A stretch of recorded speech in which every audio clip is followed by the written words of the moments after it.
Salut tout le monde, j'espère que vous allez bien. Moi, ça va nickel, ça va très bien. L'Argentine remporte la Coupe du Monde. L'Argentine est champion du monde. Léo Messi sur le toit du monde. Bref, bravo à l'Argentine. Mais ça a été dur, ce parcours. Pour parler brièvement du parcours de l'Argentine a perdu son premier match de poule face à l'Arabie Saoudite. Quand ça est arrivé, tout le monde s'est dit c'est foutu, c'est fini pour l'Argentine, c'est foutu pour Lionel Messi, bref, c'est mort quoi. Mais ils arrivent à s'imposer contre le Mexique, puis contre la Pologne. En 8e, ils affrontent l'Australie, ils battent l'Australie, mais ils ont failli se faire égaliser vers la fin. Ils étaient très bons les Australiens. En quart, ils affrontent les Pays-Bas, ils s'imposent au tir au but grâce à un très bon Emiliano Martinez. L'arrêt qui fait face à l'Australie, je crois, les arrêts qui fait à la séance de tir au but, c'est qu'il fait en finale, c'est dingue. En demi, ils affrontent la Croatie qui a éliminé le Brésil.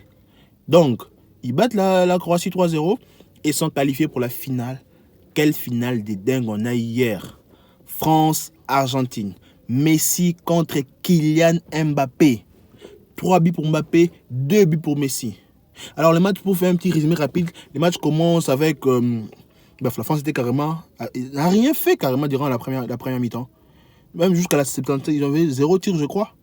Messi qui marque le premier but sur penalty avec un penalty provoqué par Angel Di Maria. Penalty, je sais pas trop, mais je pense qu'il y avait un petit contact.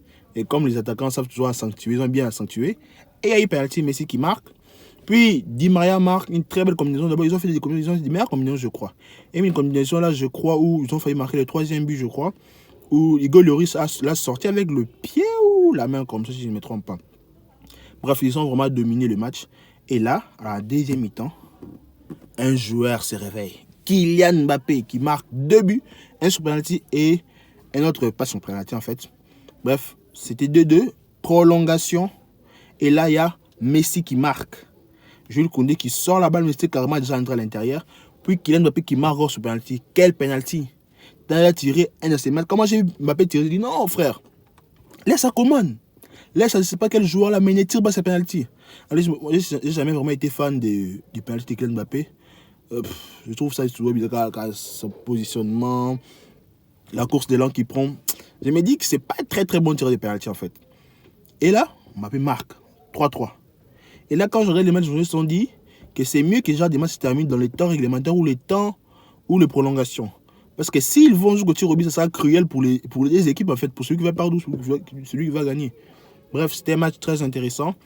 Là, ils vont au tir au but. Et grâce à un très bon Emiliano Martinez, les meilleurs de cette Coupe du Monde tout simplement.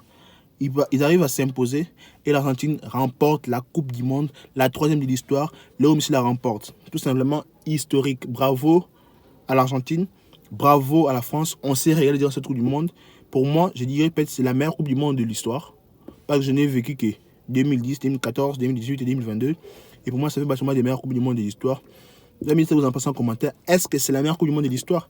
Parce qu'on a la victoire de l'Arabie Saoudite, la victoire du Japon face à l'Espagne, la victoire du Japon face à l'Allemagne. On a eu des surprises là bizarres. Le Ghana qui bat le Portugal, le Cameroun qui bat le Brésil, des surprises là incroyables. Une autre question que vous voulez répondre en commentaire. Je pose cette question là. Est-ce que Messi est l'unique GOAT, tout simplement? Est-ce qu'il a plié les games? Est-ce que le débat Messi-Ronaldo est fini? Je vais même poser ça en short. Je vais me répondre aussi ça ici. Qu'est-ce que vous en pensez? Messi est-il l'unique GOAT? Messi Ronaldo est-il fini? N'oubliez pas de liker la vidéo. Abonnez-vous à cette chaîne. Je pense que prochainement, on va faire une vidéo sur le 11. Mon 11 de cette Coupe du Monde. C'est que je pense qui peut être premier. Bref, mon classement encore, ma formation sur cette Coupe du Monde. Et je pense qu'il y aura quelques petites surprises. Likez la vidéo. Abonnez-vous. Commentaire. Messi est-il le véritable vrai GOAT? Tout simplement. Et merci beaucoup. Peace. Meilleure Coupe du Monde de l'histoire, tout simplement.